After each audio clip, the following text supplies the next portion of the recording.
एक साधारण सी जेल की कोठरी है। अमित उदास बैठा फर्श को घूर रहा है। श्याम मजे से बीड़ी की जगह एक नीम की दातून चबा रहा है। श्याम भाई, आज गांव में पहली बारिश हुई होगी। मेरे खेत की मिट्टी भीग कर महक रही होगी और मैं यहाँ इस सीलन भरी कोठरी में सड़ रहा हूँ। श्याम दातून थूकते हुए कहता है। अरे अमित, तू जब देखो मिट्टी, खेत, गोबर यही सब गाता रहता है। अरे तूने कौन सा खून किया है? बस पड़ोसी के खेत की मेड़ ही तो टूटी थी तेरे ट्रैक्टर से। वकील पैसा खा गया और तू यहाँ आ गया। अमित रोते हुए कहता है। वही तो दुख है भाई, मेरी राधा अकेली है घर पर। फसल पकने को तैयार है। अगर मैंने समय पर कटाई नहीं की तो मेरे साल भर की मेहनत बर्बाद हो जाएगी। मुझे यहाँ से जाना है श्याम भाई, मेरी मिट्टी मुझे बुला रही है। श्याम आंखें चमकाते हुए अमित के करीब आकर फुसफुसाता है। तो चल, भाग चलते हैं। मैंने एक मास्टर प्लान बनाया है, एकदम फुल प्रूफ। पागल हो गए हो? दीवारें देखी हैं कितनी ऊंची हैं? श्याम हंसते हुए कहता है। दीवार फांदनी ही नहीं है मेरे लाल। जेल के किचन के पीछे एक बहुत बड़ा सीवर का पाइप है, उसकी मरम्मत चल रही है, इसलिए जाली खुली है। वो सीधा जेल के बाहर जंगल में खुलता है। कल अपनी किचन की ड्यूटी है, बस चुपके से पाइप में घुसेंगे और सीधे आजाद। अमित मुंह बनाते हुए कहता है। गटर के पाइप से? छी, मैं एक पवित्र किसान हूँ भाई। गोबर की महक सह सकता हूँ, पर गटर की नहीं।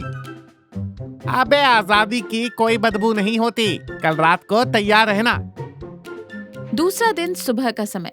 जालीदार दीवार के आर पार अमित और राधा खड़े हैं। राधा की आंखों में आंसू हैं। राधा रोते हुए कहती है।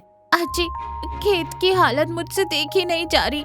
गेहूं झुकने लगे हैं और अगर 3 दिन में कटाई नहीं की तो सब जमीन पर गिर जाएगा। हम तो भूखे मर जाएंगे। अमित जाली पर हाथ रखते हुए भावुक होकर कहता है। तू रो मत राधा, मैं अपनी फसल को ऐसे नहीं मरने दूंगा। भगवान कोई ना कोई रास्ता जरूर निकालेगा। तू बस कल रात तक का इंतजार कर, मैं आऊंगा, जरूर आऊंगा। राधा आंसू पोंछते हुए कहती है। पर कैसे? आप तो जेल में है ना? अमित हल्की मुस्कान के साथ कहता है। किसान का रास्ता कोई दीवार नहीं रोक सकती। तू बस हंसिया तैयार रखना। जेल का बड़ा किचन। श्याम और अमित बर्तन धो रहे हैं। किचन में एक ही गार्ड है जो ऊँग रहा है। पीछे का एक बड़ा सा खुला हुआ सीवर पाइप दिख रहा है। श्याम धीमी आवाज में कहता है। देख अमित, गार्ड सो रहा है, यही मौका है। चल सीधे पाइप के अंदर, जो होगा देखा जाएगा। अमित पाइप को देखकर कांपते हुए कहता है। श्याम भाई, इसमें से तो बहुत भयानक बदबू आ रही है। मेरा मन घबरा रहा है। श्याम अमित का हाथ खींचते हुए कहता है। अबे खेत की याद कर, राधा की शक्ल याद कर और चुपचाप अंदर घुस जा। मैं तेरे पीछे आ रहा हूँ। अमित नाक बंद करके पाइप में घुस जाता है। श्याम भी उसके पीछे घुसता है। पाइप में बिल्कुल अंधेरा है, सिर्फ दोनों की आंखें चमकती हुई दिख रही हैं। अमित हंसते हुए कहता है। अरे बाप रे श्याम, ये रास्ता जंगल में जा रहा है या सीधे नर्क में? कैसी सड़ांध है। चुप कर मेरे भाई, धीरे धीरे रेंगता चल। आजादी का स्वाद थोड़ा कड़वा होता है। स्वाद कड़वा होता है ये तो ठीक है, पर तूने ये क्यों नहीं बताया कि आजादी में कीचड़ भी होता है?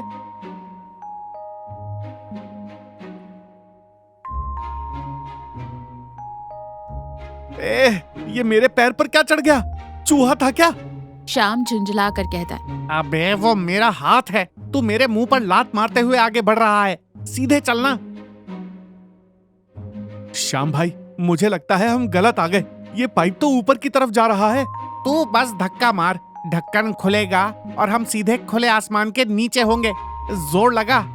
दोनों मिलकर एक ढक्कन को धक्का देते हैं। खट की आवाज के साथ ढक्कन खुलता है।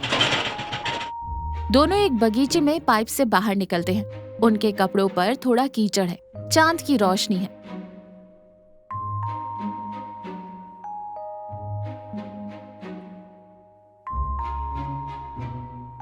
श्याम गहरी सांस लेते हुए कहता है। आजादी। देख अमित, हम जंगल में आ गए।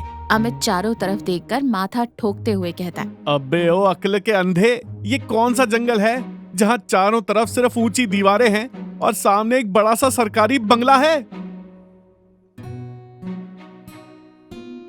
श्याम हैरानी से कहता है। ये तो, अरे बाप रे अमित, ये तो जेलर कदम साहब का सरकारी बंगला है। उनका घर तो जेल के ठीक पीछे है, पाइप जंगल में नहीं, इनके घर के बगीचे में खुलता है। भागो।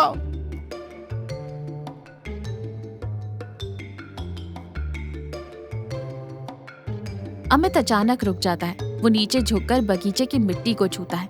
उसका भावुक चेहरा गंभीर हो जाता है। रुक जा श्याम। पागल हो गया है क्या? जेलर साहब ने देख लिया तो हमारी खाल उधेड़ देंगे। चल जल्दी दीवार फांदते हैं। अमित बगीचे के पौधे को प्यार से सहलाता है। तू जा श्याम, मैं नहीं जाऊंगा। देख इन टमाटर और भिंडी के पौधों को, ये प्यासे मर रहे हैं। भिंडी एकदम पत्थर जैसी हो गई है, जड़ों में हवा नहीं जा रही। किसी ने महीनों से इनकी गुड़ाई नहीं की है। श्याम सिर पीटते हुए कहता है, अबे तू किसान है या बेवकूफ? हम जेल से भागे हैं, गार्डनिंग करने नहीं आए हैं। जान प्यारी है तो चल। अमित दृढ़ता से कहता है, एक सच्चा किसान किसी भी पौधे को अपने सामने मरता नहीं देख सकता श्याम, चाहे वो मेरे खेत का हो या जेलर के घर का। मैं राधा से वादा करके आया था कि फसल मरने नहीं दूंगा। यहाँ से भाग गया तो खुद की नजरों में गिर जाऊंगा। मुझे खुरपी और पानी की बाल्टी चाहिए। श्याम अमित को समझाने की बहुत कोशिश करता है, लेकिन अमित नहीं मानता। अमित पूरी रात उस बगीचे में पागलों की तरह मेहनत करता है। क्यारी बनाता है, मिट्टी को नरम करता है, पौधों को पानी देता है।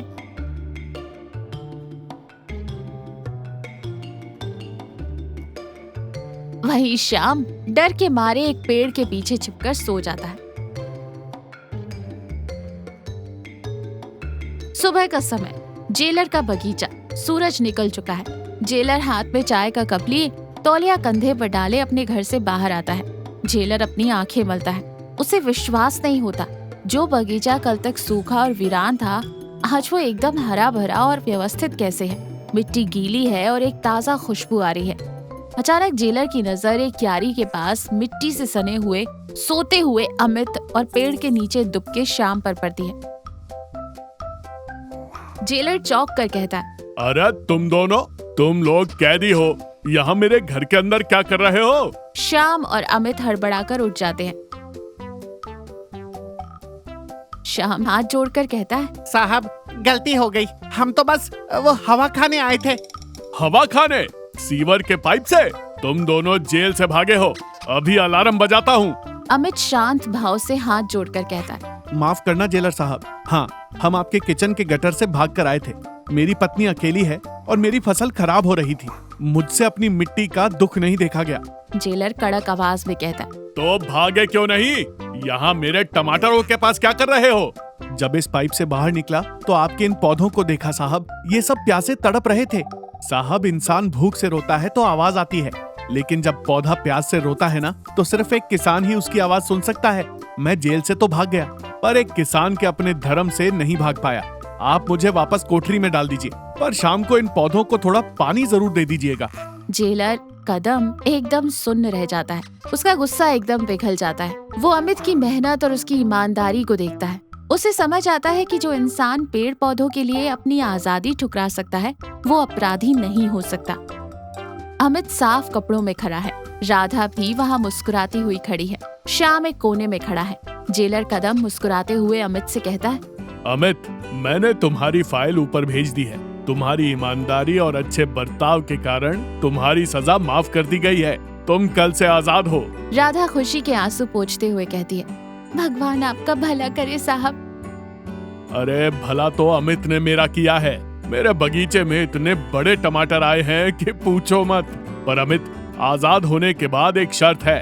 अमित हाथ जोड़कर कहता है, जी साहब, कहिए। हफ्ते में एक दिन मेरे बगीचे की देखभाल करने आना पड़ेगा। और हाँ, शाम। श्याम डरते हुए कहता है, जी साहब, मैंने कुछ नहीं किया, वो आइडिया भी मेरा नहीं था। जेलर हंसते हुए कहता है, तुझे मैं अपनी रसोई का हेड कुक बना रहा हूँ। गटर के पाइप से भागने का आइडिया तेरा ही था ना। अब से तू उस पाइप की भी सफाई करेगा। सभी लोग जोर से हंसते हैं। अमित अपनी राधा की तरफ देखकर मुस्कुराता है। तो देखा, इंसान की असली आजादी किसी जगह से भागने में नहीं, बल्कि अपने कर्तव्यों और अच्छाई से जुड़े रहने में है। एक सच्चा और नेक इंसान विपरीत परिस्थितियों में भी अपना कर्तव्य नहीं भूलता।